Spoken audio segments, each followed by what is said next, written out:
अहम ब्रह्मास्मि भाग दूसरा।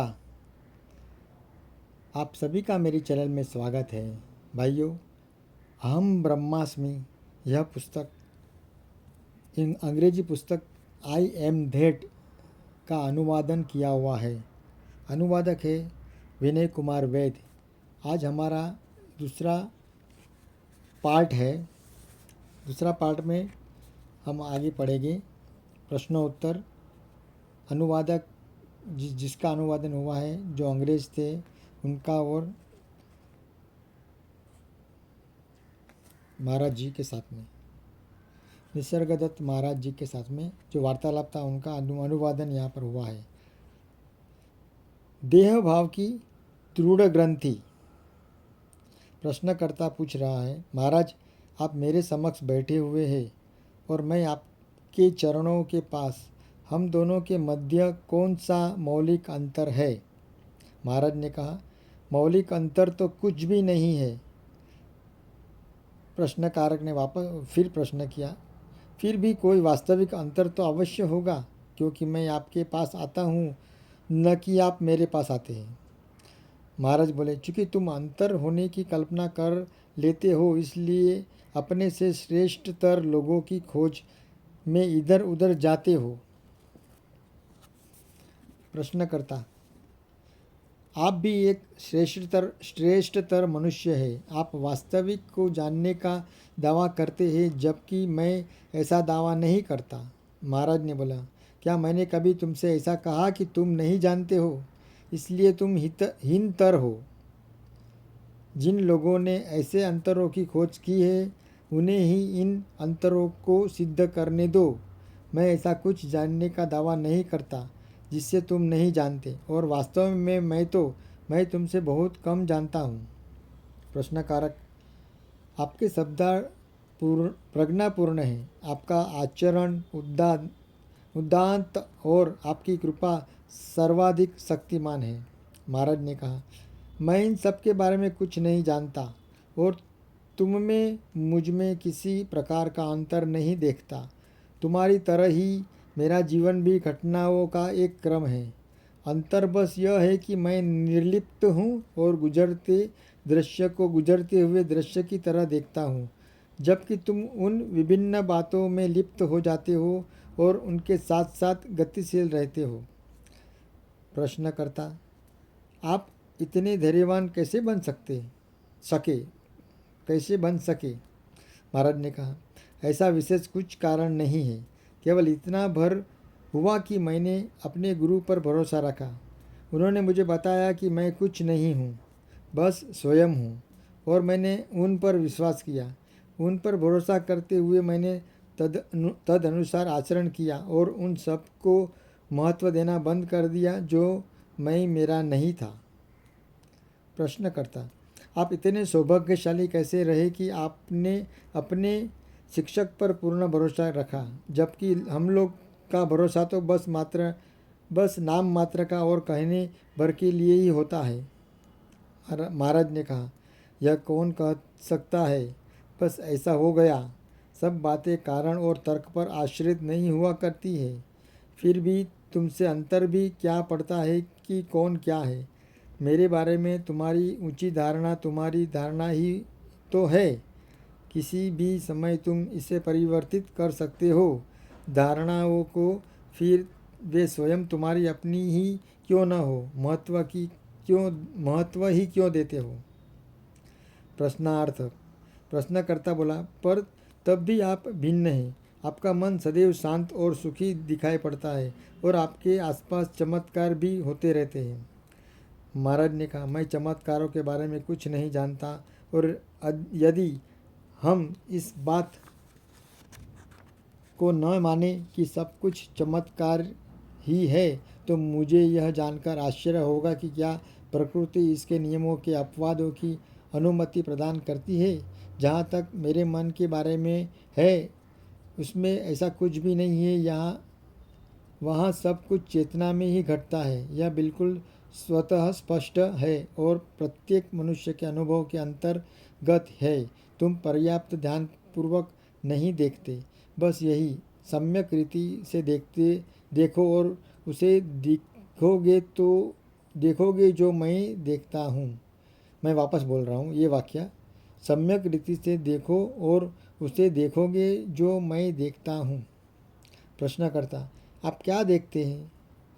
महाराज ने कहा, मैं वही देखता हूँ जिससे कि तुम भी यहाँ और इस समय देख सकते हो। यदि तुम्हारे अवधान का सामंजस्य त्रुटि रहित हो जाए, तुम स्वयं अपने आप को अवधान में नहीं रखते। तुम्हारा मन बस वस्तुओं, लोगों और विचारों आदि में संलग्न रहता है और अपने आप के साथ कभी नहीं होता। अपने आप को सामंजस्य युक्त करो। अपने स्वयं के होने के प्रति बोध उत्पन्न करो। यह देखो कि तुम किस प्रकार से कार्य करते हो। जिस प्रेरणा से प्रेरित होकर जिस उद्देश्य हेतु ये कृत्य होते हैं, उन पर दृष्टि डालो। केवल अपने प्रमाद के कारण अपने चारों ओर जो कारागृह तुम निर्मित कर रख लिया है, उसका अध्ययन करो। यह जानकर कि तुम क्या नहीं हो। तुम अपने आप को जानने की दिशा में आगे बढ़ते हो। अपने आप तक लौटाने वाला मार्ग अस्वीकृत और निषेध से होकर जाता है।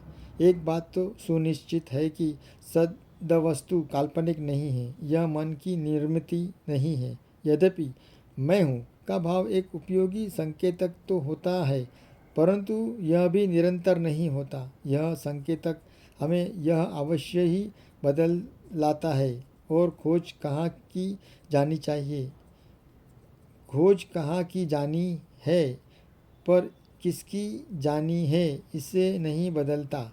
बस इसे अच्छी तरह से देख भर लो। एक बार तुम्हें यह सुनिश्चित हो जाए कि आप अपने बारे में मैं हूँ कि अतिरिक्त अन्य कुछ भी पूर्ण सत्यता के साथ कह सकने में तुम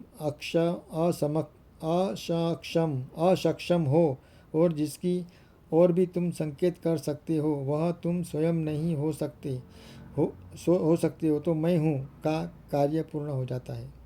तब तुम्हें यह आवश्यक नहीं रह जाता कि जो तुम हो उससे शब्दों से कहो। तुम्हारी आवश्यकता केवल इतनी ही है कि अपने आप को परिभाषित करने की प्रवृत्ति से छुटकारा पालो।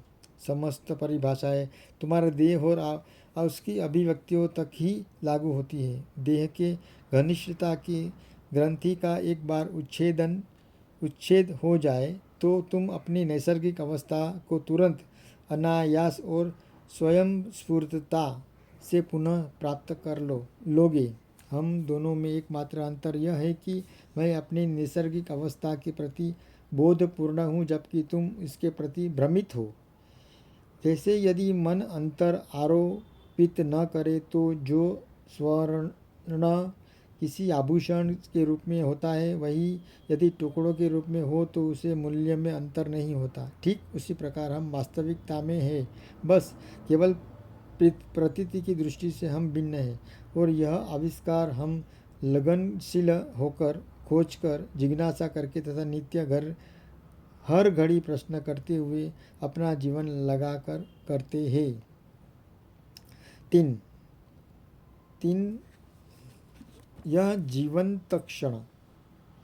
प्रश्नकर्ता, मैं यह समझ सकता हूँ कि मेरे शरीर में अथवा मेरे वास्तविक रूप में किसी प्रकार की त्रुटि या दोष नहीं है। ये दोनों ही मेरे द्वारा नहीं बनाए गए और न उन्हें सुधारने जाने की कोई आवश्यकता है। यदि त्रुटि किसी वस्तु में है तो वह है अंतरिक्ष शरीर, चाहे इसे मन कहे, चेतना कहे, अंतःकरण कहे, कोई भी नाम दे। महाराज ने कहा, तुम्हें अपने मन के संबंध में क्या दोष दिखाई देता है? प्रश्नकर्ता, यह अशांत सुखप्रद के प्रति लालसापूर्ण और दुखप्रद से भयभीत रहता है। महाराज ने कहा, सुखप्रद की खोज और दुखप्रद के कतराने में भला क्या गलत है? जीवन की सरिता सुख और कष्ट रूपी दो तटों के बीच ही बहा करती है। समस्या तब उत्पन्न होती है जब मन जीवन के साथ बहता नहीं और किनारे को पकड़ कर रुक जाता है। जीवन के साथ बहने से मेरा तात्पर्य है कि स्वीकृति का भाव, जो आ रहा है उसे आने दो और जो जा रहा है उसे जाने दो।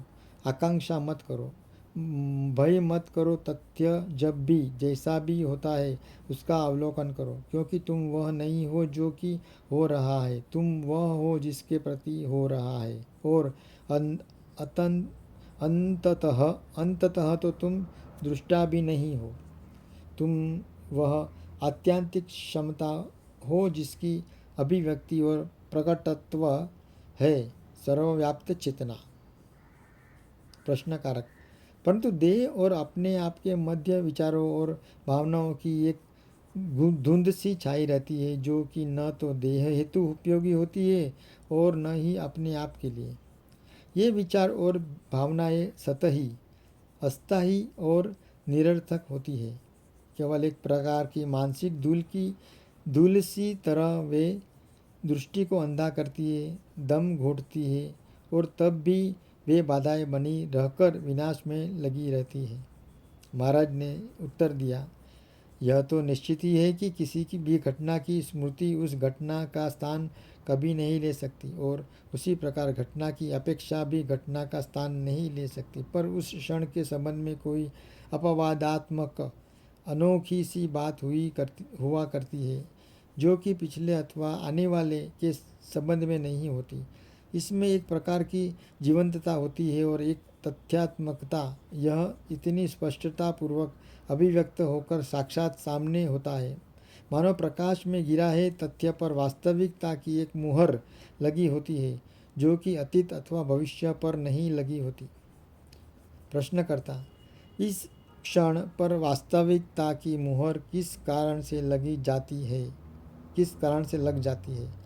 महाराज ने उत्तर दिया, इस क्षण की घटना में ऐसी कोई विशिष्टता नहीं होती है जो इसे अतीत और भविष्य से भिन्न बना सके। क्षण भर के लिए अतीत भी वर्तमान तथा भविष्य भी ऐसा ही होगा। वर्तमान के इस क्षण को कौन सी वस्तुएं इतना अधिक महत्वपूर्ण बनाती है? स्पष्ट है मेरी उपस्थिति। मैं वास्तविक हूँ, क्योंकि मैं सदैव ही इस क्षण हूँ।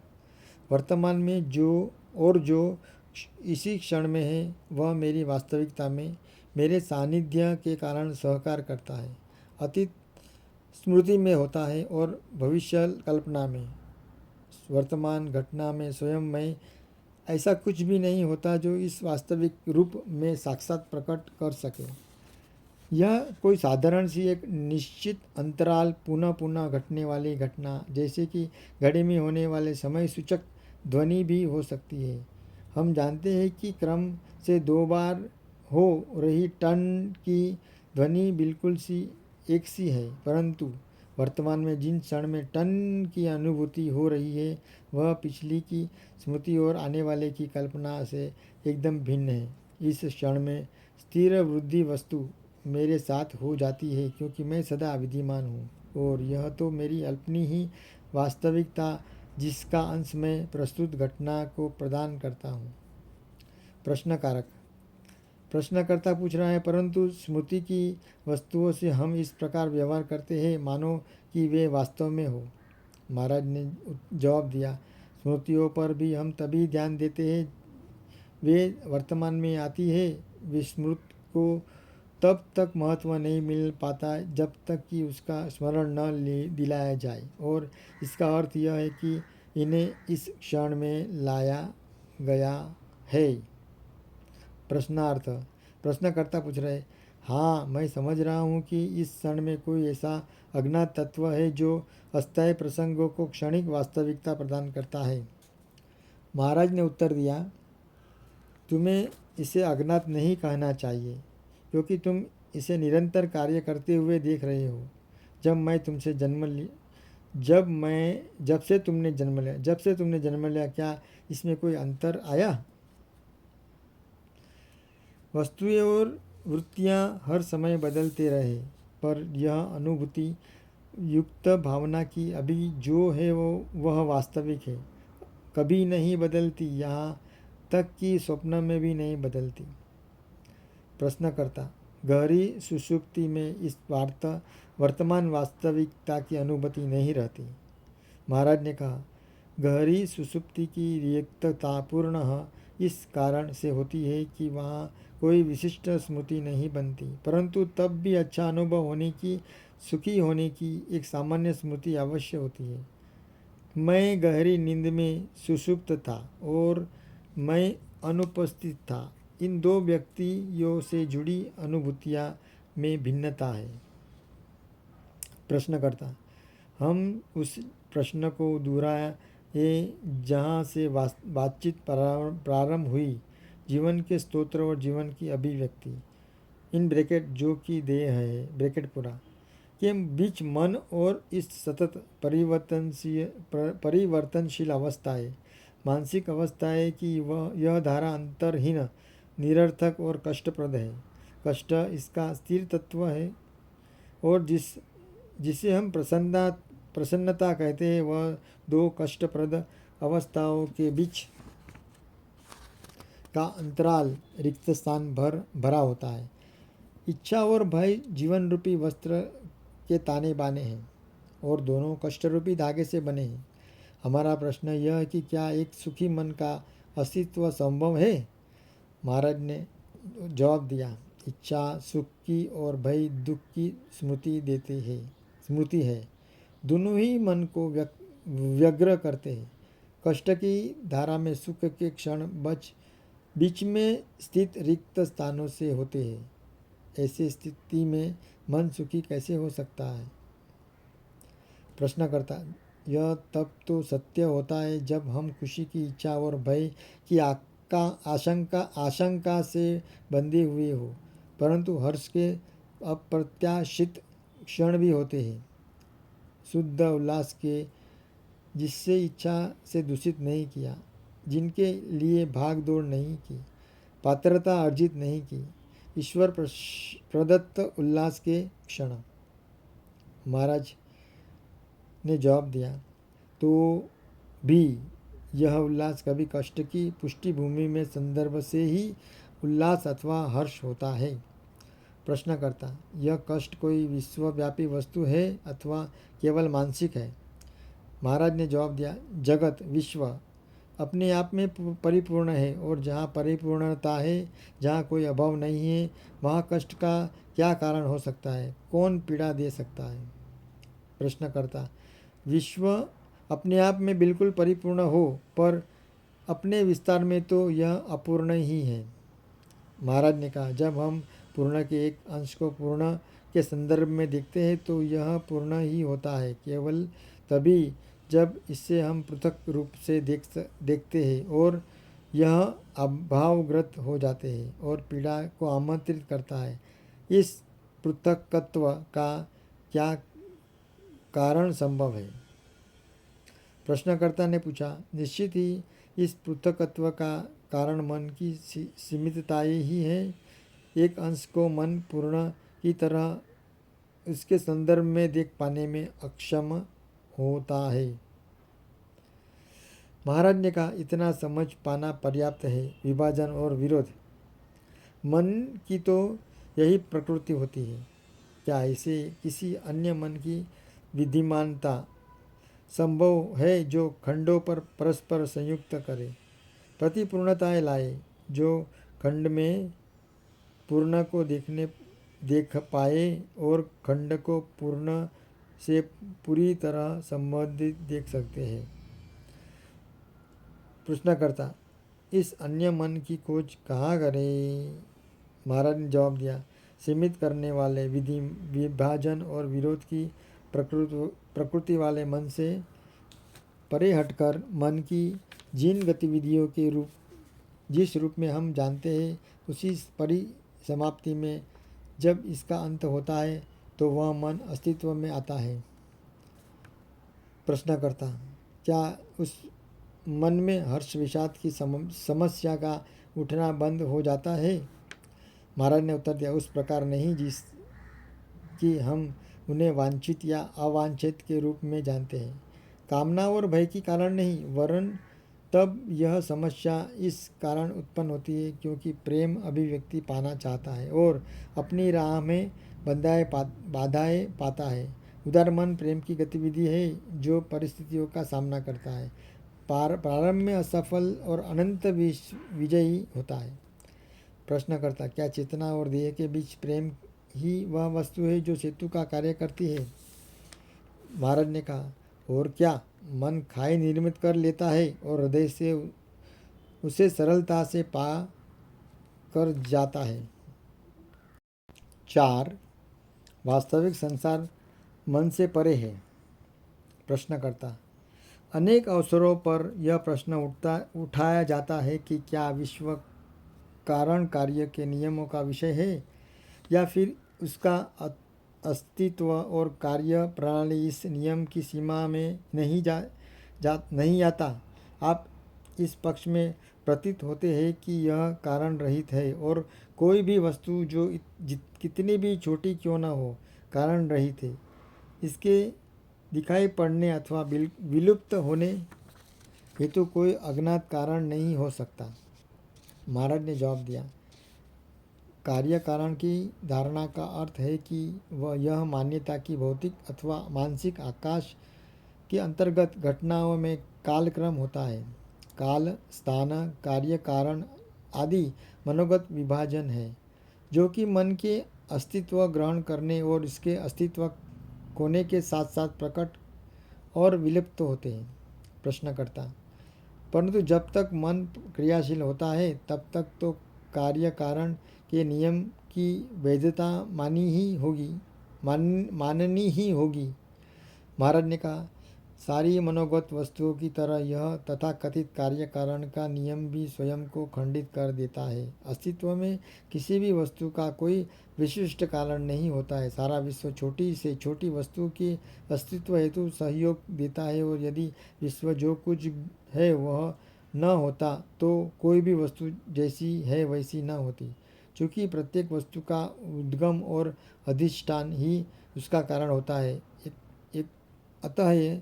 अतएव कार्य कारण के सिद्धांत का वैश्विक नियम कहना त्रुटिपूर्ण है। विश्व अपनी अंतर्वृत्ति से परिमित नहीं हो सकता क्योंकि इसकी क्षमताएं अनंत है।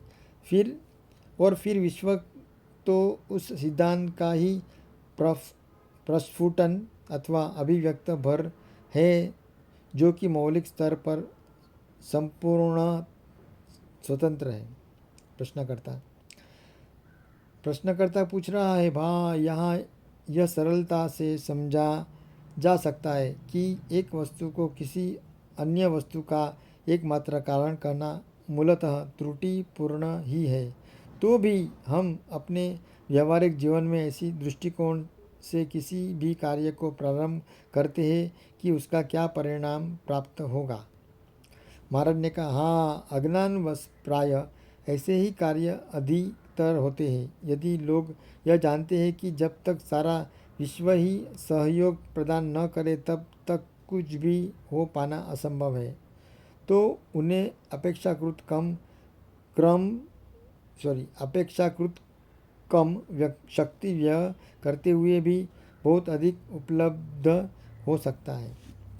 प्रश्नकर्ता, यदि प्रत्येक बात कारणों के जोड़ की ही अभिव्यक्ति है तो हम किसी उपलब्ध के लिए किए जाने वाले सादेश्य प्रयास की बात किस प्रकार कर सकते हैं। महाराज ने उत्तर दिया, उपलब्धि की आकांक्षा भी संपूर्ण विश्व द्वारा प्रकट की जा रही है, एक अभिव्यक्ति ही है। यह केवल इस ओर संकेत करती है कि एक स्थान विषय पर ऊर्जा की संभावना अंकुरित हो उठी है। समय का भ्रम तुम्हें कारणों की बात करने के लिए बाध्य करता है, जब अभी इसी काल रहित पल में अतीत और भविष्य को भी एक ही प्रणाली के विभिन्न अंशों के रूप में देख लिया जाता है, तो कारण परिणाम की धारणा की सत्यता खो जाती है और सृजनात्मक स्वतंत्रता उसका स्थान ले लेती है। प्रश्नकर्ता, पर तब भी मैं यह नहीं समझ पाया कि कोई भी वस्तु कारण रहित होती हो। यह कैसे संभव हो सकता है?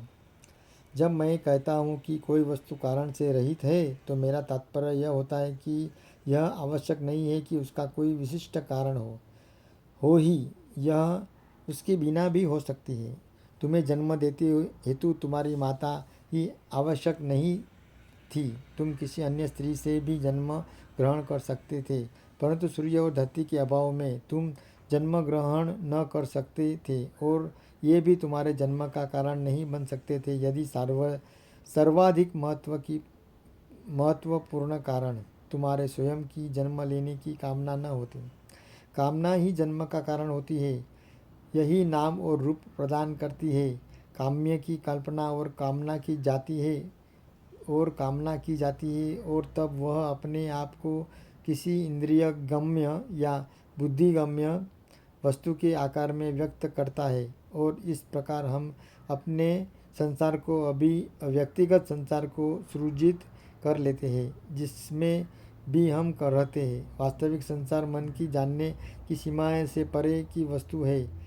उसे हम अपनी कामनाओं के जाल के माध्यम से सुख और पीड़ा, सही और गलत, आंतरिक और बाह्य में विभाजित होते हुए देखते हैं। विश्व जैसे ही उसे उसी प्रकार का देख पाने के लिए वह आवश्यक है कि तुम उस जाल से बाहर कदम रखो।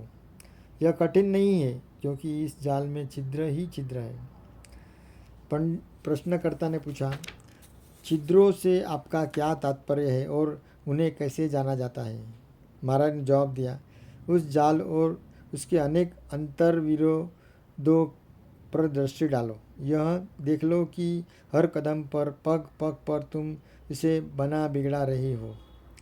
तुम शांति, प्रीति और प्रसन्नता की चाहत रखते हुए भी पीड़ा, घृणा और युद्ध उत्पन्न करने हेतु कठोर श्रम करते हो। तुम लंबी आयु जीना चाहते हो परंतु अपने आहार में संयम नहीं रख पाते। तुम मित्रता